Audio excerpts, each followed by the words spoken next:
ছুটি দিয়ে দিন, মাঠে গিয়ে বরং ঘুড়ি ওড়াই। কি পণ্ডিত, ছাত্রছাত্রীরা পড়াশোনা কেমন করছে? ওরা পড়াশুনো করে কোথায়? বাড়ি গিয়ে কেউই বই খুলছে না। মানে বই পড়ে না? না, এই যে গুলটেকেই দেখুন, 1 থেকে 50 অবধি মুখস্থ, কিন্তু তারপর বলতে গেলেই হোঁচট খায়। আচ্ছা গুলটে, 51 থেকে বল দেখি। 51, 52, 53, 54, 55, 56, 57, 58, 59, 60, 61। 57, 59, 60, সেগুলো আবার কি? 61 আগে তো 60 হবে, 41 আগে যেমন 40 হয়, 31 আগে যেমন 30 হয়। তুই কি নতুন করে বই লিখছিস নাকি সংখ্যা আবিষ্কার করছিস? না, বই পড়তে ভালো লাগে না। পণ্ডিত, এদের মা বাবাকে ডেকে বোঝাও, শুধু ঘুরে বেড়ালে চলবে, পড়াশোনা করতে হবে তো। আচ্ছা মহারাজ, আপনি যখন এত করে বলছেন, এবার থেকে আমরা মন দিয়ে পড়াশোনা করব। হ্যাঁ, আর বলিস না, তোদের গিন্নিমা আজকে চুনো মাছের চচ্চড়িটা যা বানিয়েছিল না, আহ, পুরো মাখন। গিন্নিমাতে এতদিন জানতাম সরষের তেল দিয়ে রান্না করতো, এখন কি মাখন দিয়ে রান্না করছেন নাকি? আরে দূর, মাখন দিয়ে রান্না করবে কেন?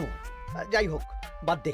উফ, বিকেল বেলা আমাদের বাড়িতে চলে আসিস, তেলে ভাজা দিয়ে মুড়ি খাবো। আর সাথে একটু পেঁয়াজ কুচি আর শসা থাকলে একেবারে জমে যাবে।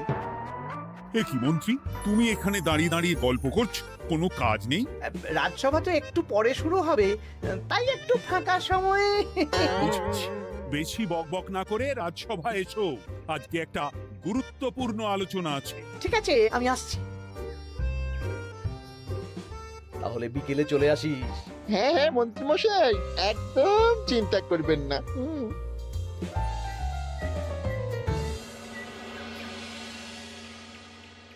রাজ্যটা তো রসাতলে চলে যাচ্ছে, বাচ্চারা পড়াশুনো করছে না, বড়রা গল্প গুজব করে আড্ডা দিয়ে কাটাচ্ছে। কি করা যায় কিছুই তো বোঝা যাচ্ছে না। কে গল্প গুজব করে আড্ডা দিচ্ছে মহারাজ? কে আবার? আমাদের মন্ত্রী। আমি নিজের চোখে একটু আগেই দেখলাম, বটা ঘটার সাথে সকাল সকাল গল্প জুড়েছে। তাহলে এটা বোঝা যাচ্ছে যে মন্ত্রী মশাইয়ের তেমন কাজ নেই, আর কাজ যখন নেই তখন মন্ত্রী মশাইকে রাজসভায় রাখারও দরকার নেই। হ্যাঁ মহারাজ, গোপাল এটা ঠিক কথা বলেছে। মন্ত্রী মশাই তো কাজের মধ্যে দুটো জিনিসই করেন, অকাজ আর কুকাজ। একদম বাজে কথা বলবে না। গোপালের কথা শুনে এখন আমার নিন্দা শুরু করেছো, তাই না? এই থামো থামো থামো থামো, আমাদের রাজ্যের উন্নতির জন্য একটা সমাধান করা দরকার। এই সময় নষ্ট করা বন্ধ করতে হবে। তাহলে মহারাজ, সবাইকে ফাঁকা সময়ে বই পড়তে হবে, পড়াশোনার মধ্যে থাকতে হবে, কারণ জানার কোনো শেষ নেই। তাহলে কি করা যায় বলো তো গোপাল? আমাদের রাজবাড়ির যে গ্রন্থাগার আছে সেটা তো বহু বছর ধরেই বন্ধ, ওটা খোলার ব্যবস্থা করুন মহারাজ। হ্যাঁ মন্ত্রী, তুমি নিজ দায়িত্বে গ্রন্থাগার খোলার ব্যবস্থা করো। অনেক দিন ধরে ধুলো ময়লা জমে আছে, সব পরিষ্কার করবে, আর পরিষ্কার হয়ে গেলে তোমরা সবাই গ্রন্থাগার থেকে বই নিয়ে পড়বে। বেশ। মন্ত্রী মশাই ভালো ভাষার ফেঁসেছেন। হ্যাঁ, জীবনটা তো শুয়ে বসে গুলতানি দিয়েই কাটিয়ে দিচ্ছেন, না হয় একটু কাজ করবেন আর কি। আর হবে না গল্প গুজব, হবে না ঠাট্টা হাসি। গ্রন্থাগার সাফ করতে গিয়ে মন্ত্রীর হবে হাঁচি কাশি। কথাটা বেশ ভালো বলেছে বিজ্ঞানী। ওনার দুটো কাজ, অকাজ আর কুকাজ। সে তো তুমি প্রসঙ্গ আনলে তাই। বেটারা আমাকে নিয়ে রসিকতা করছে। এই গোপালের বড্ড বার বেড়েছে, এমন চাল চালবো যে কেঁদে কুল পাবে না।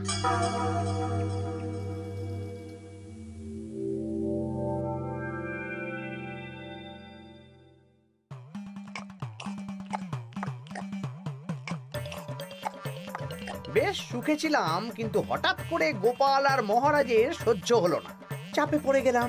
আমরা আপনাকে চাপমুক্ত করব, বলুন কি করতে হবে? আমি সব ভাবনা চিন্তা করে ফেলেছি, এখন তোদের আমার কথা মতন কাজ করতে হবে। আসতে পারি মন্ত্রী মশাই? হ্যাঁ, এসো এসো। ইনি তো চিত্রশিল্পী, এনাকে দিয়ে কি হবে? ইনিই তো আসল কাজ করবেন। শোনো, তা গোপালকে ভালো করে দেখে নিয়েছো তো? বিলক্ষণ। একটা পাতায় গোপালের ছবি আঁকতে হবে, ওপরে লেখা থাকবে কৃষ্ণনগরের ভবিষ্যৎ। কি গোপাল তো আপনার শত্রু, গোপালকে নিয়ে বই লিখতেন কেন? আমি বলছি, একটা পাতায় গোপালের একটা ছবি আঁকা হবে, যেখানে গোপালকে দৈত্য হিসেবে দেখানো হবে। বড় বড় দাঁত, বড় বড় কুলোর মতো কান। শোনো, নিচে একটু ফাঁকা রাখবে, যা লেখার আমি পরে লিখে দেব। আর আপনি মহারাজকে এই পাতাটা দেবেন? হ্যাঁ, আর বলবো যে গ্রন্থাগার পরিষ্কার করতে গিয়ে এই পুরনো পাতাটা পেলাম, তবে অনেক খুঁজেও বইয়ের বাকি অংশ কিচ্ছু পেলাম না মহারাজ। মহারাজ ওখানে দৈত্য বেশি গোপালকে দেখে ভাববেন রাজ্যের বড় বিপদ আসতে পারে, আর গোপালকে কোনো কারণ ছাড়াই তাড়িয়ে দেবেন। একদম তাই। কিন্তু একটা সমস্যা আছে। আবার কি সমস্যা? পুরনো পাতা বোঝাবেন কি করে?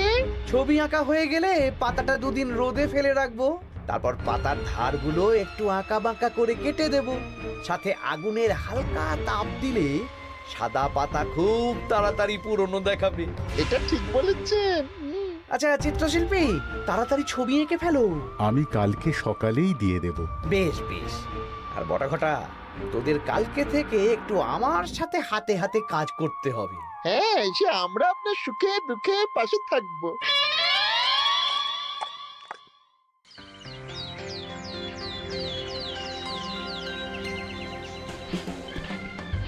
ওপরের তাকগুলো পরিষ্কার কর, ওপরের বইগুলো বড্ড ময়লা। কি মন্ত্রী, কাজ হচ্ছে? কাজ করছেন না, বরং কাজ করাচ্ছেন। কাজ হওয়া নিয়ে দরকার, সে আমি করি বা অন্য লোক, তাতে কি যায় আসে? যায় আসে মন্ত্রী মশাই। আমাদের এই গ্রন্থাগারে এত দামি দামি প্রাচীন দুষ্প্রাপ্য বই আছে, যদি কোনো বই চুরি হয়ে যায় তার দায় কে নেবে? এটা গোপাল ঠিক বলেছে। আমি তো এখানেই আছি, বটাঘটা সাহস আছে নাকি বই সরানোর? বেশ, তাহলেই ভালো। চলো গোপাল, পাঠশালায় গিয়ে দেখে আসি আজকে কেমন পড়াশুনো চলছে।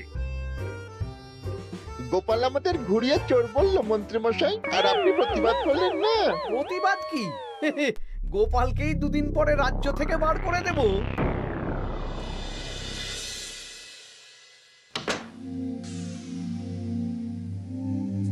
মন্ত্রীমশাই, ছবি আঁকা হয়ে গেছে। কই দেখি দেখি দেখি। সাব্বাস, এই তো চাই। এই ছবি দেখে মহারাজ চমকে যাবে। এবার পাতা পুরনো করার কাজটা করে ফেললেই কেল্লা ফতে।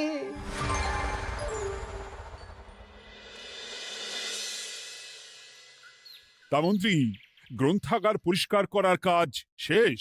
হ্যাঁ মহারাজ, তবে তবে কি? একটা পুরনো বইয়ের পাতা পেলাম। কি? এই এই দেখুন মহারাজ, আচ্ছা দেখি। অনেক পুরনো বইয়ের পাতা। একই মহারাজ, আপনি আমার দিকে তাকাচ্ছেন কেন? ওরে বাবারে, এই পাতায় কি লেখা আছে? পড়ছি, কৃষ্ণনগরে এক নবরূপী দৈত্য জন্ম নেবে, যার নামের আদ্য অক্ষর গ। সে শুরুতে লোকজনের উপকার করবে, কিন্তু তার বয়সকালে তার আসল রূপ ফিরে আসবে। ওই ব্যক্তি আসলে মানুষ নয়, সে এক দৈত্য। সে থাকলে কৃষ্ণনগরে নেমে আসবে সর্বনাশ। কৃষ্ণনগরের মানুষদের ধরে সে খাবে। তার আসল রূপের চিত্র প্রদর্শিত করা হলো। কই দেখি মহারাজ। দেখো, সত্যি তো, এই দৈত্যকে একদম গোপালের মতন দেখতে। মহারাজ, আমার মনে হয় যে গোপালকে এই রাজ্যে ঠাঁই দেওয়া একদম ঠিক হবে না। কোন দিন গোপাল মানুষ থেকে দৈত্য হয়ে আমাদের খেয়ে নেবে বলা তো যায় না। উল্টো পাল্টা কথা বলবেন না মন্ত্রী মশাই। ওই দেখুন মহারাজ, গোপাল কেমন রেগে উঠছে। এক্ষুনি দাঁত বেরোলে কিন্তু হিতে বিপরীত হয়ে যাবে। আরে কিসের হিতে বিপরীত? কই দেখি। দেখো দেখো, এ তো কোনো দুষ্প্রাপ্য বইয়ের পাতা, তাই মিথ্যে কথা লেখার সম্ভাবনা কম। বিশ্বাস করুন মহারাজ, আমি দৈত্য নই, আমাকে ফাঁসানো হচ্ছে। গোপালকে দূর করুন মহারাজ। কোনো অঘটন ঘটে গেলে কিন্তু আমাকে বলতে পারবেন না যে আমি আগে থেকে সাবধান করিনি। হ্যাঁ গোপাল, তুমি আর এই রাজ্যে থেকো না, আজ রাত্রেই চলে যাও। আমি জানি তো, মানুষ অবস্থায় অনেক উপকার করেছো বা করছো, কিন্তু দৈত্য হয়ে উঠলে তখন রাজ্যের মানুষকে কি জবাবদিহি করব বলো? বিশ্বাস করুন মহারাজ, আমি মানুষ। চুপ! এই কে আছো? গোপালকে ঘাট ধাক্কা দিয়ে বের করে দাও। যেন আজকের পর এই রাজ্যে আর না দেখি। মহারাজ এসব বিশ্বাস করলেন? মন্ত্রী মশাই জোর খাটালেন যে, কি আর করা যাবে। এখন যতদিন না কোনো উপায় হচ্ছে, এই রাজ্যের বাইরেই থাকতে হবে। তবে তবে কি? একটা সন্দেহ হচ্ছে বুঝলে। আগের বছর যখন বেতন বেড়েছিল, রাজসভা থেকে একটা চিঠি দিয়েছে, সেটা আছে? হ্যাঁ, আছে তো। দাও তো, যাওয়ার পথে একটু বিজ্ঞানীর বাড়িতে যাব বুঝলে।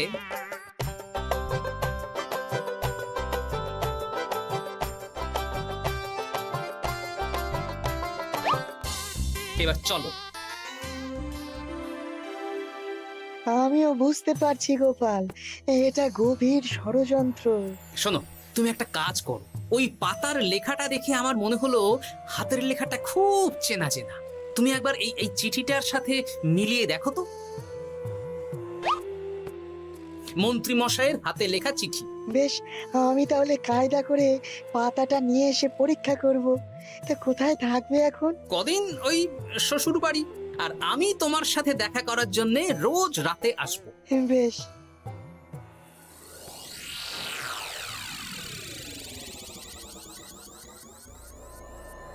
আসতে পারি মহারাজ? ও বিজ্ঞানী, এসো এসো এসো। বলছি মহারাজ, পাতাটা চাই, আজকে রাতের জন্য দেবেন? হ্যাঁ, নিয়ে যাও নিয়ে যাও। ওই পাতা দেখলেই আমার ভয় লাগছে।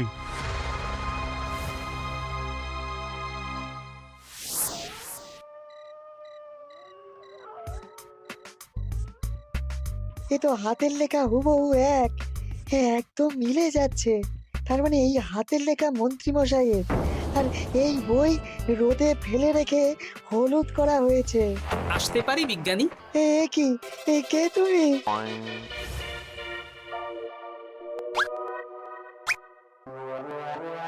গিন্নির পুরনো শাড়ি পরে নারী সেজে এলাম, কেউ জানতে পারলেই বিপদ। এ কোনো বিপদ নেই, তোমাকে মন্ত্রী মশাই ফাঁসিয়েছেন। ওনারই হাতের লেখা, আর ওটা রোদে ফেলে আর উষ্ণ তাপে রেখে পাতা হলুদ করা হয়েছে। জানতাম এইরকমই কিছু একটা হবে। তাহলে কালকে সকালেই রাজসভায় সব খোলসা করে দিই। না না, তার আগে মন্ত্রী মশাইকে একটু নাচাবো। কিভাবে? আমি দৈত্য সাজবো আর মন্ত্রীকে ভয় দেখাবো। আগে বটাকে দেখাবো, তারপর ঘটাকে, শেষে মন্ত্রীকে। ভালো মজা হবে, আমি তোমার পাশে আছি। তাহলে তাহলে এখনই সাজগোজ করে ফেলি বুঝলে। তুমি একটা চাদর মুড়ি দিয়ে আমার সাথে বটা ঘটার বাড়িতে যাবে এখন। আচ্ছা।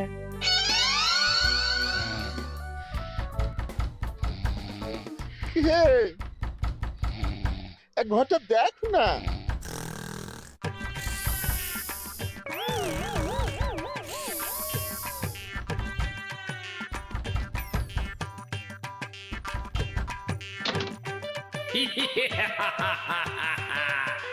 আমি তোকে খাবো, আমি দৈত্য গোপাল। বাবারে, আসল দায়িত্ব কি করে হয়ে গেলে? পালাই, এই ঘটা ওঠ। পালিয়ে কোথাও যেতে পারবি না। আমি তোকে খাবো। বাঁচাও বাঁচাও। কি হলো? বটা কোথায়? এ বটা, বটা, এ কি হলো তোর? কোথায় গেলি? দৈত্য গোপাল আমাকে ধরে নিয়ে যাচ্ছে। মানে এটা কি? আমি গোপাল দৈত্য। আজ রাতে বটাকে গলার্ধকরণী আমার ভোজন, কাল তোর পালা। ওরে বাবা রে, কি কাণ্ড! আমাকে খেও না। চুপ, আমি মানুষ। এবার বল, আমাকে ফাঁসানো হচ্ছিল কেন? বল। আমি কিছু জানি না, সব মন্ত্রী মশাইয়ের চক্রান্ত। আমাকে ছেড়ে দাও। এখন না, পরে ছাড়বো। শোনো বিজ্ঞানী, এখন এর মুখ হাত পা ভালো করে বেঁধে ফেলো দেখি। আমি এক্ষুনি বাঁচছি। আর ভোরবেলা একটা কাজ করতে হবে, আমার কয়েকটা নাতি নাতনিকে তোমার বাড়িতে নিয়ে আসবো, আর তারপর আচ্ছা, আমি এখন চললাম, দরজাটা ভালো করে বন্ধ রেখো।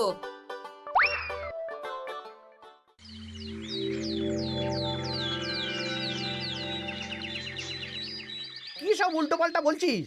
সত্যি কালকে গোপালের দৈত্য এসেছিল। আরে গোপাল তো রাজ্য ছেড়ে চলে গেছে, আমি কড়া পাহারা বসিয়েছি। গোপাল এই রাজ্যে আর ঢুকতেই পারবে না। কিন্তু ওর দৈত্য এসেছিল। আরে দূর, তুই স্বপ্ন দেখেছিস। সকাল সকাল মাথা খারাপ করাস না ঘটা, কাজ আছে। সত্যি বলছি। চুপ!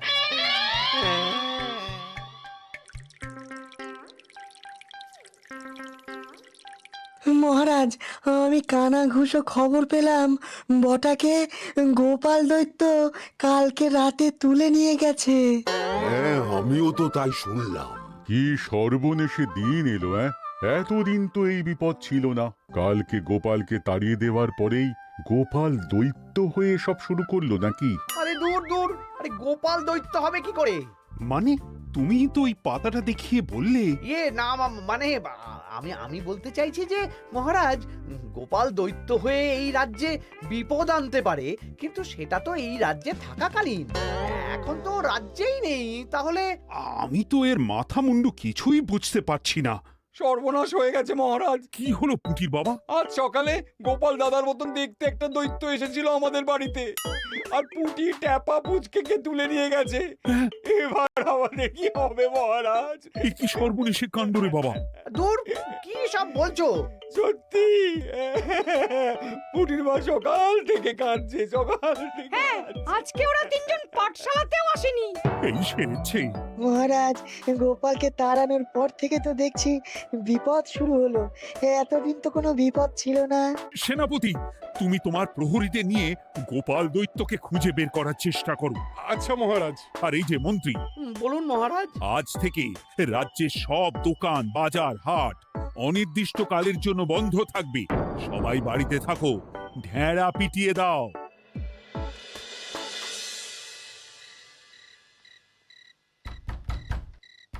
কে? আমি দরজা খুলবো না। এই দরজা খোলো। আমি আমি বিজ্ঞানী।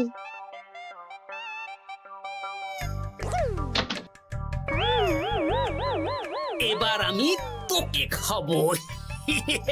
আমাকে ছেড়ে দাও, আমাকে ছেড়ে দাও, ছেড়ে দাও, আমাকে আমাকে ছেড়ে দাও। ছেড়ে না, ছিঁড়ে খাবো।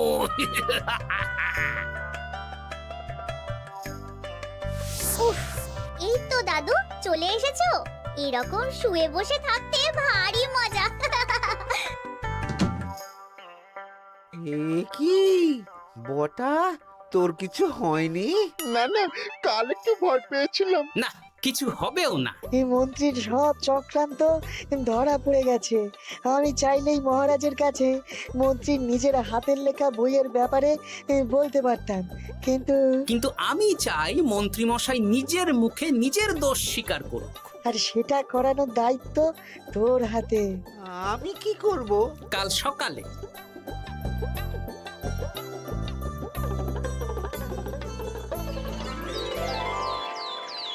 কালকে আবার ঘটাকে তুলে নিয়ে গেছে।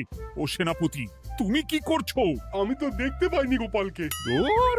মহারাজ, মহারাজ, কি ঘটা, কি অবস্থা তোর? ও অনেক কষ্টে পালিয়ে এসেছি। গোপাল খেতে গিয়েও খায়নি আমাকে। মানে মানে ও বলছে আপনাকে খেতে চায়। গোপাল কি দৈত্য নাকি যে আমাকে খাবে? হ্যাঁ, ভয়ানক দৈত্য। এই তো আমি পাতাটা এনেছি, দেখো তো একবার। হ্যাঁ হ্যাঁ হ্যাঁ, এইরকম। ওরে বাবা, কি ভয়ানক! এই গোপালটা কি শুরু করেছে বলতো? গোপাল দৈত্য হবে কি করে? এই ছবির নিচের লেখাটা তো আমার, তুই জানিস না নাকি? না মানে কিছু না, কিছু না। তোমার লেখা মানে? না না, আমার লেখা না, মানে আমি খুঁজে পেয়েছি আর কি। আপনি সত্যি না বললে আমার কাছে কিছু প্রমাণও আছে মন্ত্রী মশাই, যে এই পাতার লেখাটা আপনার। হ্যাঁ, এটা মন্ত্রী মশাইয়ের লেখা, আমি সব জানি। এই তোকে বলতে বলেছি। না না না না না, এবার আমি বলবই, আগে আমার প্রাণ, তারপর আপনার মান।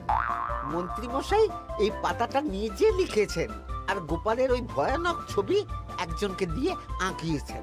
রোদে রেখে ও আগুনে উষ্ণ তাপে পাতাটা হলুদ করেছেন, আর ধারগুলো আঁকা বাঁকা করে কেটেছেন যাতে দেখে পুরনো মনে হয়। সব বাজে কথা। কোনো বাজে কথা না। এই দেখুন মহারাজ, মন্ত্রীর হাতের লেখা একটা চিঠি আর বইয়ের লেখা একদম এক।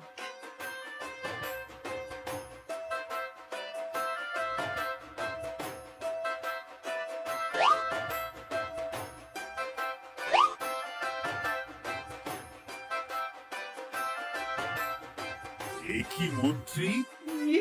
না মানে কিন্তু গোপাল যদি সত্যি দৈত্য না হয়, তাহলে বাচ্চাগুলোকে আর বটাকে কে ধরে নিয়ে গেল? আমি ধরে নিয়ে গিয়েছিলাম। অনেক সময় সোজা আঙুলে ঘি না উঠলে আঙুল বাঁকাতে হয়, তাই এই ছোট্ট নাটক। সবাই সুস্থই আছে। এবার মন্ত্রীকে আমি মেরে অসুস্থ করে দেব। সুস্থ মানুষকে দৈত্য